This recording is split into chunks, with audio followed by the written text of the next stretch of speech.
Office तो बाद में खुल जाएगा, पहले जिंदगी बचाओ। भारत के हमले से कांपने लगे थे पाकिस्तान के बड़े बड़े सैन्य अधिकारी। भारतीय सेना ने ऑपरेशन सिंदूर के जरिए पाकिस्तान और पीओके में कई आतंकी ठिकानों को तबाह कर दिया। यह हमला इस कदर भयानक था कि पाकिस्तान के सैनिक और कमांडर तक मोर्चा छोड़कर भागने लगे थे। इसके एक कमांडर ने तो यहाँ तक कह दिया कि जिंदगी पहले है, काम बाद में, अपनी जिंदगी बचाओ, काम होता रहेगा।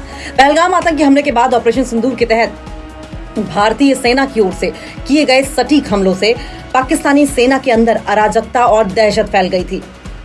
इंटरसेप्ट से ये पता चला है कि इस हमले के दौरान उसके कई अधिकारी तो अपनी पोस्ट ही छोड़कर भाग गए थे और वापस लौटने से इनकार कर दिया था। कहा था कि हम वापस नहीं लौटेंगे। भारतीय सेना से जुड़े सूत्र जो कहते हैं उसके अनुसार इंटरसेप्ट की गई बातचीत से यह पता चला है कि पाकिस्तान के कब्जे वाले कश्मीर यानी कि पीओके में नियंत्रण रेखा यानी कि एलओसी के पास तैनात पाकिस्तानी सेना की 75वीं इन्फेंट्री ब्रिगेड के कमांडर ने ऑपरेशन के दौरान अपनी पोस्ट पर लौटने से ही इनकार कर दिया। ऑफिस बाद में खुलेगा। वहां पर ताबड़तोड़ हमले से लोग इस कदर दहशत में आ गए थे कि जब जूनियर अफसर ने ऑफिस को फिर से खोलने के बारे में अपने सीनियर से संपर्क किया तो कमांडर ने कथित तौर पर जवाब दिया, ऑफिस बाद में खुलेगा, पहले अपनी जान बचाओ।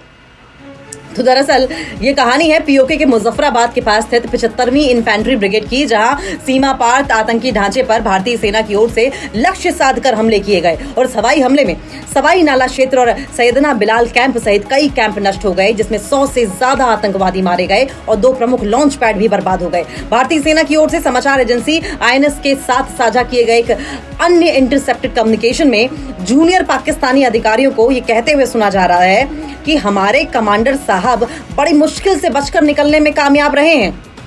वे मस्जिद में नमाज अदा कर रहे हैं। उन्होंने अपने लोगों को यहाँ भेज दिया है और कहा है कि वे तभी लौटेंगे जब स्थिति शांत हो जाएगी। भारत के हमले में पाकिस्तान को दरअसल खासा नुकसान हुआ है। पाकिस्तानी सेना के भीतर मरने वालों की संख्या ने दहशत को और बढ़ा दिया है।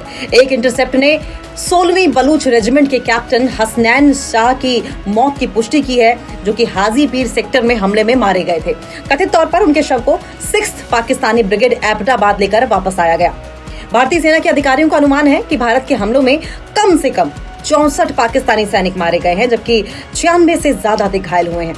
सेना के अनुसार भारत ने अपने हमले के दौरान नागरिक या गैर सैन्य बुनियादी ढांचे को निशाना नहीं बनाया, बल्कि सिर्फ आतंकवादी ठिकानों और आतंकियों को कवर प्रदान करने वाली जगहों पर हमले किए। पिछले महीने 22 अप्रैल को पहलगाम में आतंकी हमले में 26 लोगों की हत्या कर दी गई थी, जिसमें ज्यादातर पुरुष पर्यटक थे। बाद में भारत ने इन आतंकी हमलों के बदले में ऑपरेशन सिंदूर चलाया और पाकिस्तान अधिकृत कश्मीर यानी कि पीओके में आतंकियों के कई ठिकानों पर सटीक हमले करके उसे तबाह कर दिया। इस हमले के जरिए शीर्ष आतंकवादियों को मार गिराया गया और उनके लॉन्च इंफ्रास्ट्रक्चर को भी तबाह कर दिया गया है।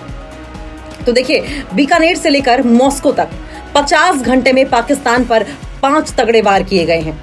आतंक पर भारत ने लगाम लगा दी है, क्लास लगा दी है पाकिस्तान की। पुलवामा हमले के बाद भारत ने पाकिस्तान के खिलाफ कड़ी कार्रवाई की। ऑपरेशन सिंदूर के बाद से भारत ने कूटनीति और वैश्विक स्तर पर पाकिस्तान को घेर रखा है। प्रधानमंत्री मोदी और विदेश मंत्री एस जयशंकर ने पाकिस्तान को कड़ी चेतावनी दी है। संयुक्त राष्ट्र और विश्व स्वास्थ्य संगठन जैसे मंचों पर भी पाकिस्तान की निंदा की गई है। भारत ने ये स्पष्ट किया है कि आतंकवाद को बर्दाश्त नहीं किया जाएगा। पहलगाम में आतंकी हमले के बाद से भारत का पाकिस्तान पर एक्शन लगातार जारी है। भारत उसे हर उस तरीके से जवाब दे रहा है जिससे कि वो सही रास्ते पर आ सके। ऑपरेशन सिंदूर के बाद अलग अलग मंचों से उस पर ताबड़तोड़ वार किए जा रहे हैं। पिछले 50 घंटों से खास तौर से पाकिस्तान के लिए भारी पड़े हैं। प्रधानमंत्री नरेंद्र मोदी से लेकर विदेश मंत्री एस जयशंकर ने उसको कड़ी चेतावनी दी है। भारत ने साफ तौर से ये कहा है कि परमाणु बम की गीदड़ भभकी बिल्कुल भी किसी भी तरीके से बर्दाश्त नहीं की जाएगी। ऑपरेशन सिंदूर के बाद भारत किसी भी हालत में पाकिस्तान के आतंक को बर्दाश्त नहीं करने वाला है।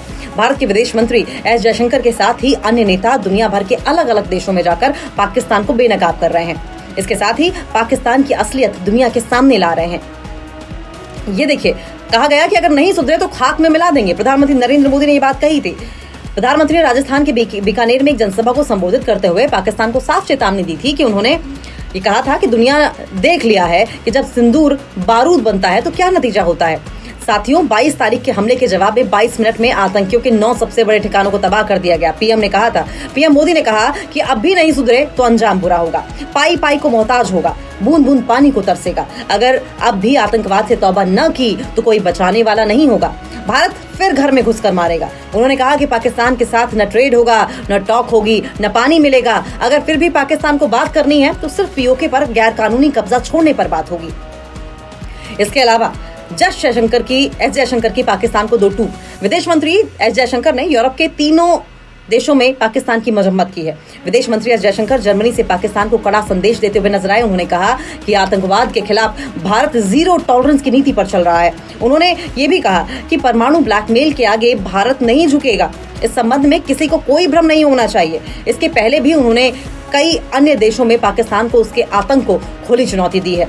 विदेश मंत्री एस जयशंकर जिस भी देश के दौरे पर जा रहे हैं वहां पाकिस्तान को बेनकाब करने का काम कर रहे हैं। पाकिस्तान एक आतंक समर्थक देश, बीएसएफ के एक समारोह में बोलते हुए शाह ने कहा है। अब देखिए, अमित शाह भी इस पर टिप्पणी कर रहे हैं। ऑपरेशन सिंदूर तब बना जब हमारे प्रधानमंत्री की दृढ़ राजनीतिक इच्छा शक्ति, हमारी खुफिया एजेंसियों की सटीक जानकारी और सेना की मारक क्षमता का अद्भुत प्रदर्शन एक साथ आए। पहलगाम आतंकी हमले के बाद हमने आतंकियों और उनके ठिकानों को निशाना बनाकर हमले किए, लेकिन इन पाकिस्तान ने हमलों को अपने ऊपर मान लिया। इससे साबित हो गया कि वो एक आतंकवाद समर्थक देश है।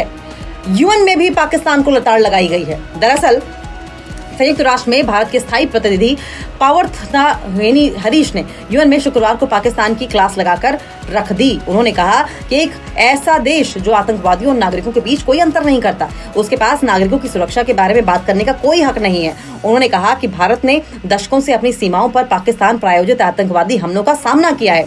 इससे मुंबई शहर पर हुए 26/11 हमले के भयानक हमले से लेकर अप्रैल 2025 में पहलगाम में निर्दोष पर्यटकों की बर्बर सामूहिक हत्या तक शामिल है।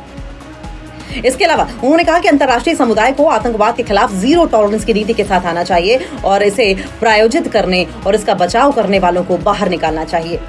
देखिए, वर्ल्ड हेल्थ ऑर्गेनाइजेशन की अगर बात करें, यानी कि WHO के मंच पर भी पाकिस्तान को लताड़ लगाई गई है। भारत पाकिस्तान को हर उस मंच पर बेनकाब करेगा जहां वो खुद को अच्छा और गरीब बताने की कोशिश करता है। विश्व स्वास्थ्य संगठन यानी कि WHO के मंच पर पाकिस्तान को महज 100 सेकंड्स के भीतर ही भारतीय राजनयिक अनुपमा सिंह ने सिर्फ लताड़ ही नहीं लगाई। उन्होंने कहा कि हमें ये नहीं भूलना चाहिए कि आतंकवाद के प्रायोजक और आयोजक पाकिस्तानी धरती से काम करते रहे हैं। पाकिस्तान सिंधु जल संधि के बारे में भी अपनी झूठी कहानी जारी रखे हुए है और इस मुद्दे को उलझाने की कोशिश कर रहा है। पाकिस्तान पर हमला करते हुए उन्होंने कहा कि आतंकवाद को बढ़ावा देने वाला देश इसके पीड़ितों का ढोंग नहीं कर सकता। 33 देशों में बेनकाब होगा पाकिस्तान।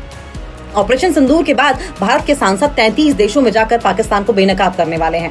कुछ सदस्य पाकिस्तान की हकीकत के बारे में दुनिया को बता रहे हैं, तो वहीं कुछ आने वाले दिनों में बताएंगे। भारत के इस सख्त रवैये के बाद पाकिस्तान की हालत जो है वो खराब बनी हुई है। पाकिस्तान एक्सपोज होने को बिल्कुल भी तैयार तो नहीं है, लेकिन एक्सपोज होकर ही रहेगा।